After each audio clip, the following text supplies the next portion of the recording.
बिस्मिल्लाहिर्रहमानिर्रहीम। अस्सलाम वालेकुम स्टूडेंट्स हम बिज़नेस मैथमेटिक की असाइनमेंट सॉल्व कर रहे थे। असाइनमेंट नंबर 1 है ऑटम 2022 की। ओके जी, लास्ट लेक्चर में हमने इसका जो क्वेश्चन नंबर 3 था उसका ए पार्ट सॉल्व कर लिया था। आज हम इसके क्वेश्चन नंबर 3 का बी पार्ट जो है वो सॉल्व करेंगे। तो सबसे पहले इस क्वेश्चन को पढ़ते हैं, क्वेश्चन की स्टेटमेंट को समझते हैं कि क्या कह रहा है। Give the points -4 and 8। ठीक है, -4 और 8 जो है ये एक पॉइंट है, और उसके बाद दूसरा पॉइंट है 6 और -12। ठीक है, ये दो पॉइंट्स हैं उसने दिए हुए हैं। वो कह रहा है कि इनको पहले शो करें। पहला पार्ट जो इसका है इसी क्वेश्चन का वो ये है कि determine the mid points of the line segment connecting the points.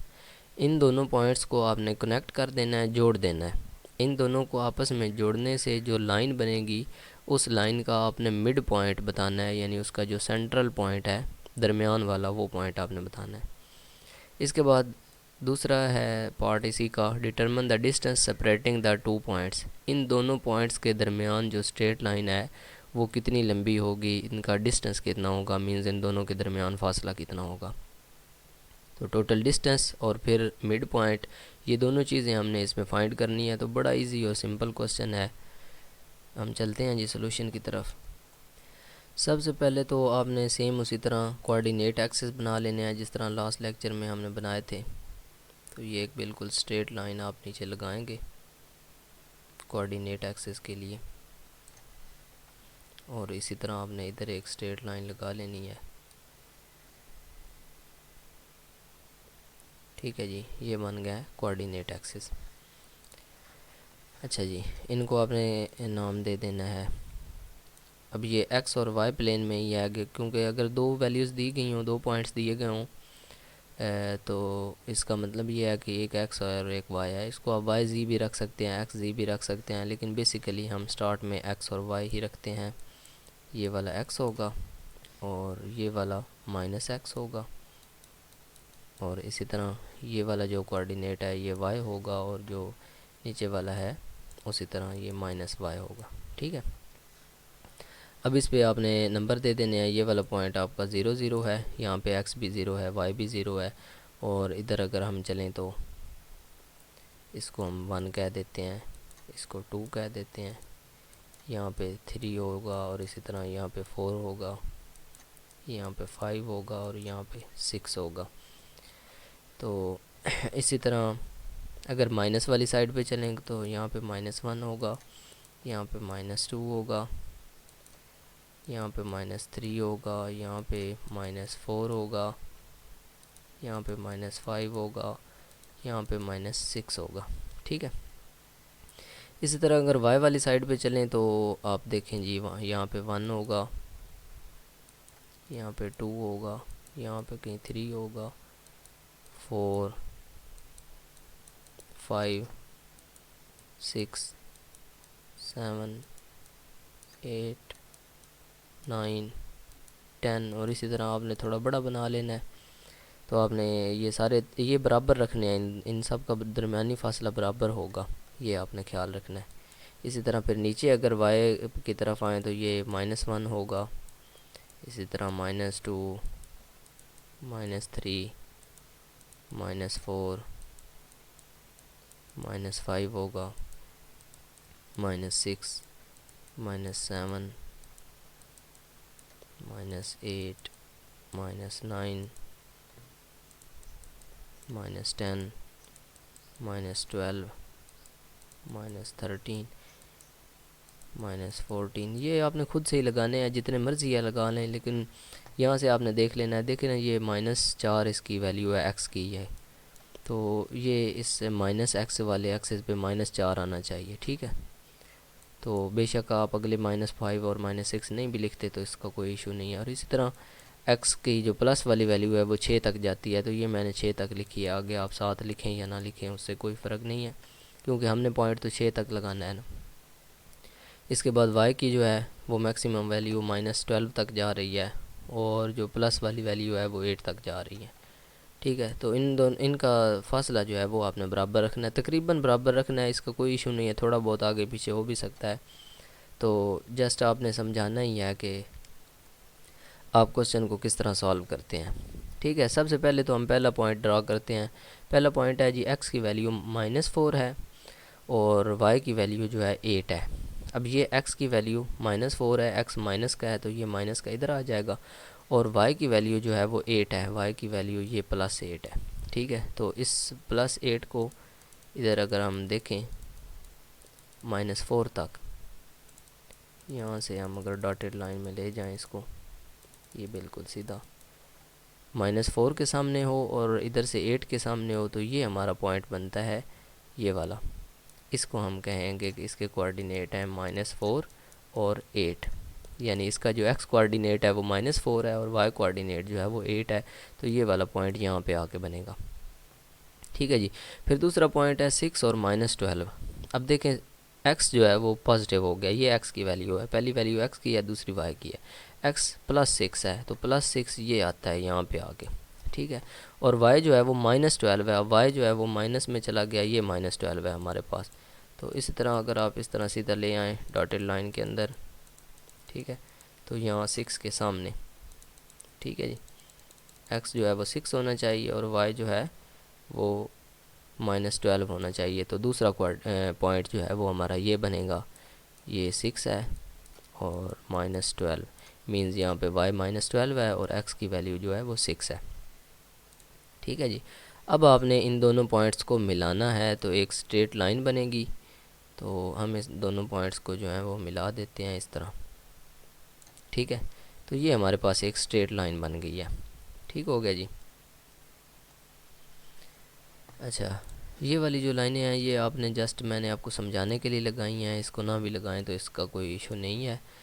Dotted line से ये जस्ट आपको शो करवाना था कि ये पॉइंट कहाँ पे आता है, कि एक साइड से आपने इधर से 6 के सामने रहना है और दूसरी साइड से आपने -12 के सामने रहना है। तो बेसिकली जो आपकी लाइन बनी है वो ये बनी है, एक पॉइंट था -4 और 8 और दूसरा पॉइंट था 6 और -12। तो ये -4 और 8 से लेकर 6 और -12 तक गई है ये लाइन। ठीक है, अब क्वेश्चन क्या है? क्वेश्चन ये है कि determine the mid point of the line segment. अब वो कह रहा है कि इस लाइन सेगमेंट का ये जो यहाँ से स्टार्ट हो रही है और यहाँ तक जा रही है, इसका दरमियान कहाँ पे होगा, सेंटर कहाँ पे होगा, मिड पॉइंट कहाँ पे होगा। ठीक है, तो मिड पॉइंट का बड़ा ही सिंपल फार्मूला है, mid point of a line segment, उसका जो है वो आंसर ये होता है x1 + x2 डिवाइडेड बाई 2। ये उसका पहला कोऑर्डिनेट होगा और इसी के बाद y1 + y2 डिवाइडेड बाई 2। ये वाले जो हैं कोऑर्डिनेट होंगे, इनको आपने स्मॉल ब्रैकेट्स में बंद करना है क्योंकि ये पॉइंट है। ठीक है, x1 और x2 यानी x की पहली वैल्यू और x की दूसरी वैल्यू, इनको ऐड करके 2 पे डिवाइड कर देना है, उसका आधा कर देना है। देखिए ना, x वाले कोऑर्डिनेट का भी आपने हाफ़ करना है और y की पहली वैल्यू और y की दूसरी वैल्यू को ऐड करके आपने उन दोनों को भी 2 पे डिवाइड करना है, उनका भी हाफ़ करना है, तो दोनों का हाफ़ आ जाएगा, यहाँ पे कहीं पॉइंट आ जाएगा। ठीक है, अच्छा जी, हम इसको करते हैं जी। x1 हमारे पास है -4। ठीक है जी, -4 प्लस, दरमियान में प्लस लगाना है, फिर x2 की वैल्यू है 6, ये 6 आ गया और डिवाइड इसको करना है आपने 2 को, और दरमियान में कॉमा लगाना है। कॉमा इसलिए लगाना है कि आगे हम दूसरा कोऑर्डिनेट लिखने जा रहे हैं। अब दूसरा कोऑर्डिनेट है 8, y1 जो है वो 8 है और दरमियान में आपने प्लस लगाना है और y2 की वैल्यू है -12। अब इसको सिर्फ 12 नहीं लिखना, इसको आपने ब्रैकेट डालकर यहाँ पे -12 लिखना है। ठीक है, और डिवाइडेड बाई आपने कर देना है 2 के। ठीक है जी, यहाँ पे मैं थोड़ा सा इसको इरेज कर रहा हूँ ताकि ये आपके साथ मिक्स ना हो जाए। अच्छा जी, अब यहाँ पे -4 है और एक प्लस का 6 है। ठीक है, अगर एक प्लस का हो एक माइनस का हो तो आपने देखना है बड़ा किसका है। ठीक है, 6 बड़ा है या 4 बड़ा है। अब 6 बड़ा है, ज़ाहिर बात है, तो आपने देखना है कि प्लस का या माइनस का है। जो बड़ा है वो प्लस का है तो सिंबल जो है वो प्लस की आएगी। 6 बड़ा है तो 6 वाली सिंबल आनी है। अगर यहाँ पे 6 के साथ माइनस होती, 4 के साथ प्लस होती, तो फिर यहाँ पे माइनस आनी थी, क्योंकि 6 के साथ माइनस थी, बड़े के साथ माइनस है तो इसलिए माइनस आनी थी। अब चूँकि बड़े के साथ प्लस है तो प्लस आएगी, और ये कितना बड़ा है 4 से, ये 2 बड़ा है। ठीक है, डिवाइडेड बाय 2। एक ये कोऑर्डिनेट आ गया। इसके बाद 8 और -12, ये प्लस माइनस जो है ना आपस में मल्टीप्लाई हो के माइनस हो जाते हैं, -12 और डिवाइडेड बाय 2। ओके जी, अब ये 2 1:2, 2 1:2, 2 डिवाइडेड बाय 2, इसका आंसर 1 आता है। ठीक हो गया। अच्छा जी, इसके बाद 8 -12, एक प्लस का है, अब जिसके साथ सिंबल ना हो वो प्लस का होता है, एक प्लस का है एक माइनस का है, तो उसी तरह आपने देखना है कि बड़ा किसका है, तो माइनस का बड़ा है। ठीक है ना, सिंबल को नहीं देखना, आपने सिर्फ नंबर को देखना है कि 12 बड़ा है या 8 बड़ा है। अब 8 और 12 में से तो 12 ही बड़ा होता है ना, तो 12 के साथ माइनस है तो आपने अलामत माइनस की लगानी है। ठीक है, और ये देखना है कि 8 से 12 कितना बड़ा है, तो ये 4 बड़ा है। ठीक है, 4 डिवाइडेड बाय 2। अच्छा जी, ये 2 1:2, 2 2s are 4, तो एक कोऑर्डिनेट हमारे पास 1 आ गया, और दूसरा जो है माइनस, ये साथ माइनस आ रहा है, इसका ख़ास ख्याल रखना है, अगर नहीं रखेंगे तो आपका क्वेश्चन जो है वो रॉन्ग हो जाएगा। एक इसका कोऑर्डिनेट 1 आ रहा है और दूसरा -2 आ रहा है, तो ये वाला जो होता है पहला, ये हमें पता है x का होता है, क्योंकि देखें ना हमने x1 और x2 को प्लस करके डिवाइड किया, और ये वाला जो होता है ये y का होता है, क्योंकि हमने यहाँ पे y को किया है, तो पहला हमेशा x का होगा और दूसरा y का होगा। अब x जो है वो 1 है, या ये x1 है। ठीक है, और y जो है वो -2 है, तो ये y की वैल्यू जो है वो -2 है, तो x के सामने इस तरह और 1 के सामने इस तरह, ये बिल्कुल 2 के आपने सामने लेकर आना है और 1 के आपने सामने लेकर आना है, तो यहाँ पे कहीं मिड पॉइंट बनेगा।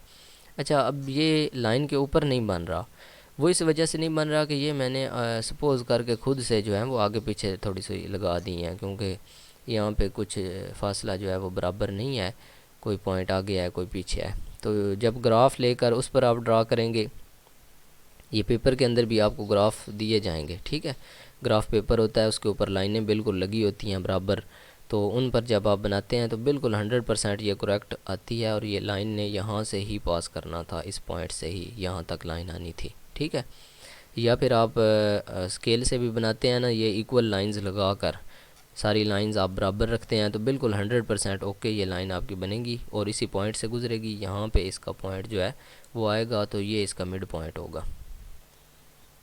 अब मेरा चूँकि ऊपर नहीं बन रहा, लेकिन आपका ऊपर मिड पॉइंट जो है वो बनना चाहिए। ठीक है, वो इस लाइन के ऊपर बनना चाहिए, क्योंकि यहाँ पे तो स्केल नहीं था, इसलिए मैंने इस तरह रफ बना दिया।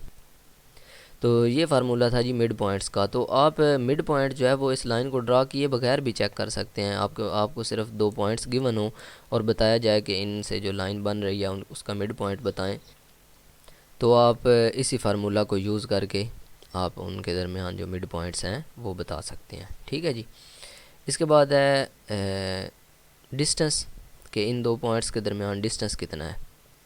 ठीक है, अब पॉइंट्स जो हैं वो आपके सामने हैं, ये मैंने ड्रा इसलिए कर दिए हैं ताकि आपको साथ साथ समझ आती जाए।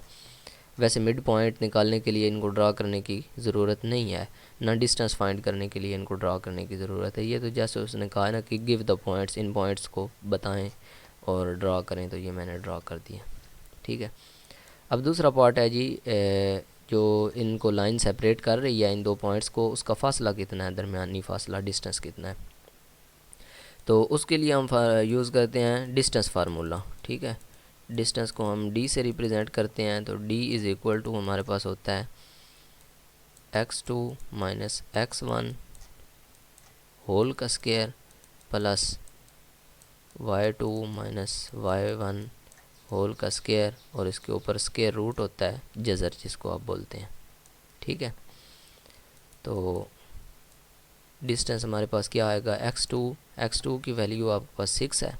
ठीक है, 6 माइनस ये फार्मूले वाला है जो फार्मूले के अंदर है, माइनस x1 की वैल्यू है ये -4, तो उस 4 के साथ ऑलरेडी एक माइनस है, तो उसको आप ब्रैकेट में लिख देते हैं। ठीक है, फिर ये वाली जो ब्रैकेट है ये इसके ऊपर क्लोज़ करके आपने इसका स्क्वायर लिखना है।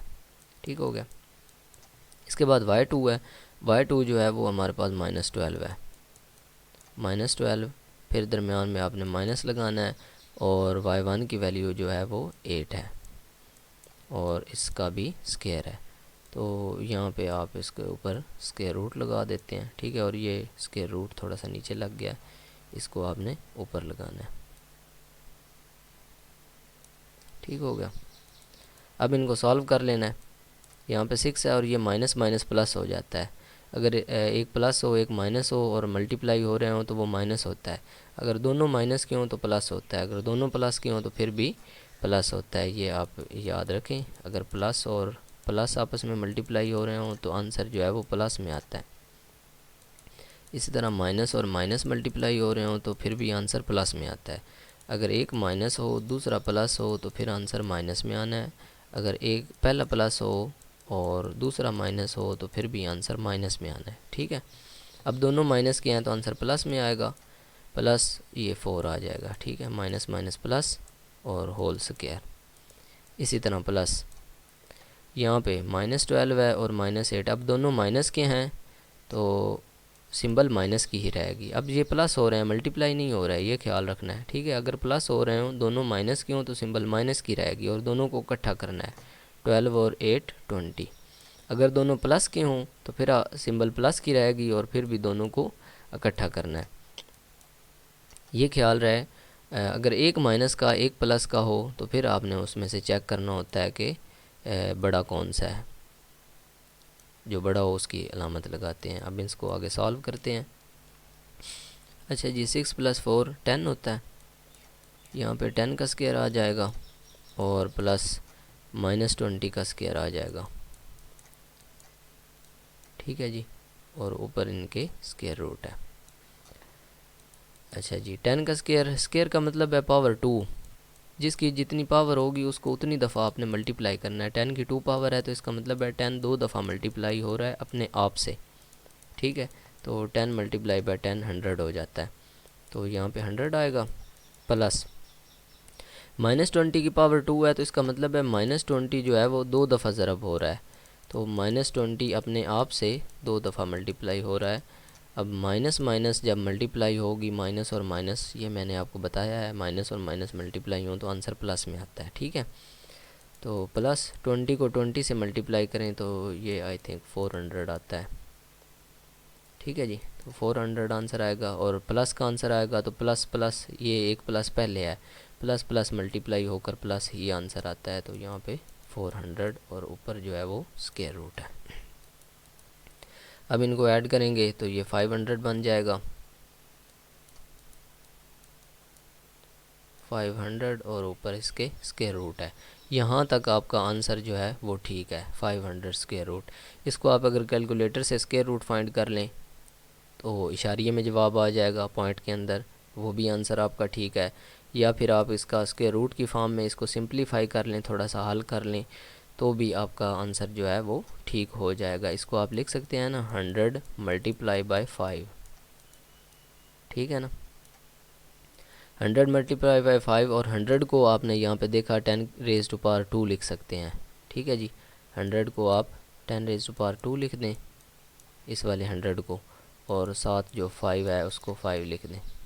ठीक है, और इक्वल का ख़ास ख्याल रखना है, इक्वल आपने नहीं बोलना, ये जो इक्वल की अलामत है। और इस साइड पे डी चलता आ रहा है, ये सारा आप डी लिखते आएँ या सिर्फ एक जगह पे लिखें और एंड वाले पे लिख दें फिर भी ठीक है। अब ये दोनों मल्टीप्लाई हो रहे हैं तो हम इन पे अलग-अलग स्क्वायर रूट लिख सकते हैं। अगर दो नंबर्स मल्टीप्लाई हो रहे हैं जिस तरह ये m क्रॉस n है और उनके ऊपर स्क्वायर रूट हो तो आप m के ऊपर अलग स्क्वायर रूट लिख सकते हैं और मल्टीप्लाई करके n के ऊपर अलग स्क्वायर रूट लिख सकते हैं। लेकिन अगर प्लस हो रहे हों तो फिर आप इनके ऊपर अलग-अलग नहीं लिख सकते क्योंकि ये दोनों प्लस हो रहे हैं। अब जिस तरह देखें ना, यहाँ पे 10⁻² और -20⁻² लिखे हुए हैं तो ये प्लस हो रहे हैं। अब इन पे मैंने अलग-अलग स्क्वायर रूट नहीं लिखा क्योंकि वो रॉन्ग होता है, वो ठीक नहीं होता। मल्टीप्लाई हो रहे हैं तो इन पे हम अलग-अलग रूट्स लिख सकते हैं।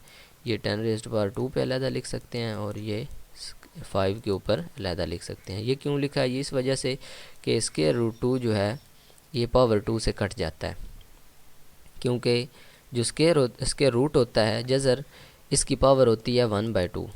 ठीक है, इसकी पावर 1/2 होती है और ये नीचे पावर वैसे 2 है, तो 2 जब 1/2 से मल्टीप्लाई होता है ये 2 से कट जाता है और पावर 1 रह जाती है, और 1 जो पावर होती है उसको हम उसी तरह लिखते हैं। ठीक है, अब ये 10 आंसर आ जाएगा, स्क्वायर रूट कट जाएगा तो इसका मतलब है 10 की पावर 1 ही है। ठीक है, और साथ ये मल्टीप्लाई हो रहा है √5, तो ये आंसर है सिंप्लीफाई करने के बाद। तो ये इसका डिस्टेंस बनेगा। अब इसको आपने कैलकुलेटर से इसका जज़र फाइंड करके 10 से मल्टीप्लाई करना है, तो ये 10 पॉइंट कुछ आएगा। तो ये इन दोनों के दरमियान जो है वो फासला है हमारा। ठीक हो गया। तो ये डिस्टेंस है, डिस्टेंस फार्मूला को याद यूज़ करके आप लोगों ने फाइंड कर लेना है। तो कोई से भी पॉइंट्स आ जाएं, ये याद रखें, यहाँ पे कुछ भी वैल्यूज़ दे सकता है। -4 और 8 है, यहाँ पे 2 और -6 दे सकता है। ठीक है, यहाँ पे 6 और -12 है, यहाँ पे वो -4 और 3 दे सकता है। तो इस किस्म की वैल्यूज़ आ सकती हैं। इससे परेशान नहीं होना कि ये तो क्वेश्चन हमने पढ़ा हुआ नहीं है या किया हुआ नहीं है। इस फार्मूला को ज़हन में रखना है। ठीक है जी। डिस्टेंस के लिए ये फार्मूला होगा x2 - x1 whole square plus y2 - y1 whole square square root. Same यही मेथड है। ठीक है, आपने बस वो प्लस माइनस करना है। इसके बाद मिड पॉइंट का फार्मूला भी मैंने आपको बता दिया है। मिड पॉइंट दोबारा लिख देता हूँ।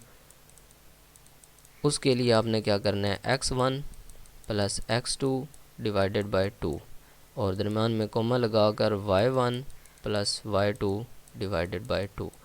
कोई से भी पॉइंट आ जाएं दो, उनके दरमियान मिड पॉइंट का ये फार्मूला होना है।